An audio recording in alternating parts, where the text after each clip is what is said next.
A ka shpëtimtar në politikë, sepse ka shumë njerëz që nuk e di pse shkruajnë dhe kërkojnë tek unë apo tek cili do nga politikanët atë që është kërkesa ultimative.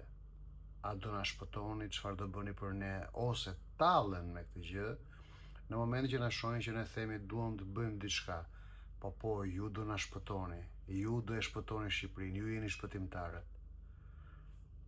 Nuk ka shpëtimtar në politikë, nuk ka patur kurrë dhe nuk do të ketë kurrë shpëtimtar në politikë. Dëgjojeni, ju lutem, këtë të vërtet, dëgjojeni mirë këtë të vërtet. Politika nuk ka shpëtimtar. Politika në rastin më të mirë ka shërbestar, por kurrë nuk ka shpëtimtar. Nuk ka lindur akoma ai politikani në botë dhe nuk do të lind kurrë sa të ketë njerëzim në këtë univers, ai politikani që është shpëtimtar. Shpëtimtarët në kuptimin fetar nuk vinë për të bërë politikë, sepse nuk vinë për asnjë kuror të tokës. Shpëtimtarët e kanë kurorën në qiell. Nuk ka shpëtimtar në tokë që merret me politikë dhe që kërkon fronin në tokë. Nuk ka dhe nuk do të ketë kurrë. Mësojeni dhe fiksojeni të vërtet.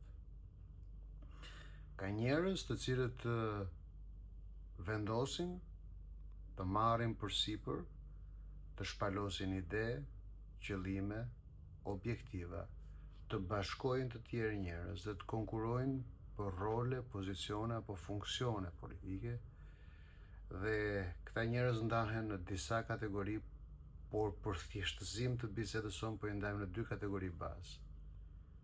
Ka njerëz që e bëjnë këtë gjë sepse duan pushtetin me çdo kusht, me çdo çmim. Dhe ka të tjerë të cilët duan të shërbejnë sepse kanë ide, kanë vizion, kanë qëllim. Asgjëra nga dy palët prapse prap nuk janë shpëtimtar. Këtë ju a them. Ajo që njerëzit duhet kuptojnë është se në përgjithësi ata që kërkojnë pushtet, ata që kërkojnë besimin e njerëzve për me marrë pushtet, janë të gatshëm të premtojnë gjithçka, janë të gatshëm të zotohen për gjithçka dhe në fund fare, pasi kanë marrë pushtetin, ata e përdorin çdo instrument të fuqive që u jep shteti, pavarësisht se në cili pozicion janë, në qeverisje apo në opozit, por kanë fuqi, kanë buxhet, kanë mekanizma, ndihme, favoresh, bonusesh, shkëmbimesh, pazaresh, i përdorin të gjitha ato pastaj për të krijuar grupimet e tyre nëpërmjet të cilave ndajnë qytetarët. Ata që duan pushtet janë ndarës, përçajnë qytetarët. Kush kërkon që të zhvillojë ide, që të shërbej, nuk ndan, por bashkon. Shihni gjuhën që përdorin politikanët. Për mua, çdo politikan, i ri apo i vjetër, çdo pretendent politik, i ri apo i vjetër, që vjen tek ju me rraje gjoksi se do të bëjnë namin për ju, se do të bëjnë çuditëra për ju, kur thonë se ne jemi këtu për të shërbyer qytetarëve, jemi këtu për qytetarët, vetëm për qytetarët, për popullin dhe vetëm për popullin. Të gjithë ata që kanë shprehje të tilla dhe fraza të tilla, me shumë gjasa, janë demagog dhe me shumë gjasa, besoj unë, kërkojnë pushtet. Pra duan të gënjejnë shpirtra ose të blejnë shpirtra, rendin mes qytetarëve si Çiçikov me listën ku blejnë shpirtra të vdekur, dhe pasi marrin pushtetin, atëherë ndryshojnë lojën. sepse marrin më shumë instrumenta, marrin më shumë fuqi dhe fillojnë dhe blejnë me instrumentat e shtetit qytetar. Në fazën e parë i blejnë me premtime dhe me zotime dhe me rraje e gjoksi, në fazën e dytë nuk kanë nevojë fare, sepse i blejnë me favore, i blejnë me bonuse, i blejnë me përfitime, me shkëmbime, e kështu me radhë. Tani, çfarë po bëjmë ne? Dhe kush jemi ne dhe pse po ju asqaroj këto gjëra, sepse duhet kuptoni që Arian Galdini dhe LRE në asnjë moment nuk kanë premtuar kurrë se vinë në Shqipëri apo vinë tek ju si shpëtimtar. Ne kurrë nuk kemi premtuar se do bëjmë këtë gjë apo atë gjë.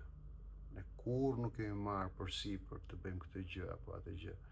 Madje, ne jemi në një përpjekje shumë të vështirë për shkak të dobësisë që kemi prej mos premtimeve dhe prej mos pazareve dhe prej mos shitjes.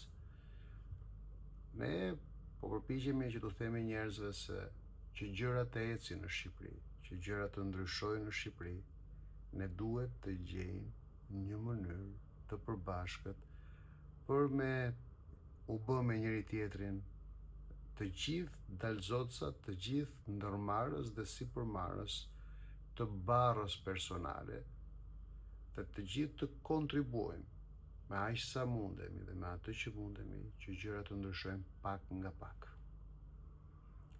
Unë dhe ne, si rinisje, besojmë tek ndryshimi që fillon tek qytetari.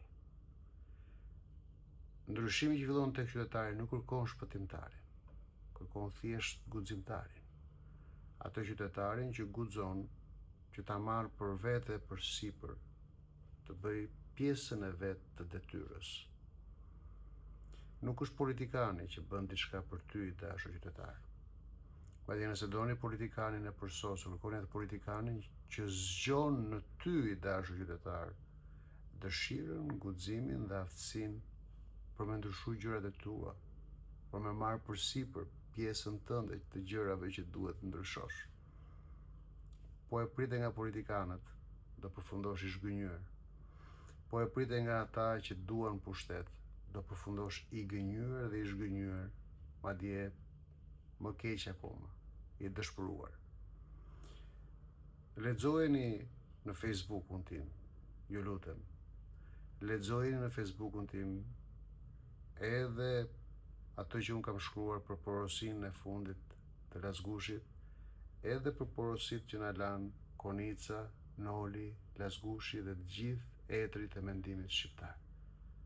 Lexojeni sepse ata flasin për atë që është varfëria e madhe shpirtërore që ka kapluar shqiptarët, dhe këtë e kanë shkruar 100 vite më parë. Dhe ndonse Shqipëria ka ndryshuar shumë, ndonse Shqipëria ka ndërtuar kulla, rrugë, ka përparuar goxha në kuptimin vizual dhe fizik, shpirti i shqiptarëve ka mbetur ashtu i dëshpëruar. Dhe kjo vjen sepse shpirtrat nuk pasurohen kur presin nga zgjidhjet që do t'u sjellin politikanët shpëtimtar. Shpirtrat ringjallen kur njerëzit marrin përsipër të bëjnë secili detyrën e tyre qytetare. Që një qytet të jetë më i mirë, secili prej nesh duhet të jetë më i mirë. Që një vend të jetë më i mirë, secili prej nesh duhet të jetë më i mirë. Që në këtë vendin tonë gjërat të funksionojnë mbar, ne duhet marrim çdo ditë vendimet dhe të mbajmë qëndrime të mbara. Po pritëm që çdo gjë të vijë sepse ata vendosin lart, se ca politikanë vendosin lart dhe pastaj për të ushqyer ufet dhe bufet tona i ndajmë në ata që duam dhe në ata që s'duam, në ata që na duken të mirë dhe në ata që duken të këqinj, në ata që na duken të urrejtshëm dhe në ata që duken të adhurueshëm, atëherë gabimi do të jetë yni, pesha e gabimit do të jetë jona, por edhe kostot dhe pasojat e gabimit do të jenë tonat. Ka ardhur koha që politikën mos ta shohim më si politika as të shpëtimtarëve, po as të atyre që do bëjnë gjëra për ne. Duhet të gjejmë tek politika dhe tek politikanët. Duhet kërkojmë tek politika dhe tek politikanët. Jo atë njeriun që bën diçka për ne, por atë iden që na mobilizojmë, që atë iden që na mobilizon që të bëjmë diçka vetë ne. Këtë kërkoju dhe këtë kërkon rinisja. Rinisja ka qëllim, vizion dhe synim të jetë ajo ideja që i bën qytetarët të mobilizojnë dhe frymëzojnë vetveten që ata vetë të bëjnë diçka. Nëse e ndjeni veten në këtë lloj mënyre të menduari, mos nguroni të na kontaktoni. Ne tashmë jemi aktiv, jemi në veprim, po organizojmë takime, forume, strukturat, kemi hapur dhe fushatën e anëtarësimeve. E kësaj duam që t'jemi bashkë sa më shumë. Nuk jemi shpëtimtar, nuk premtojmë çuditëra dhe nuk marrim përsipër çuditëra. Jemi njerëz të thjeshtë si ju të dashur qytetar, që duam që bashkë me ju të frymëzojmë vetveten, e pas kësaj nëse bëhemi bashkë të frymëzojmë krejt vendin dhe të ndryshojmë vendin tonë.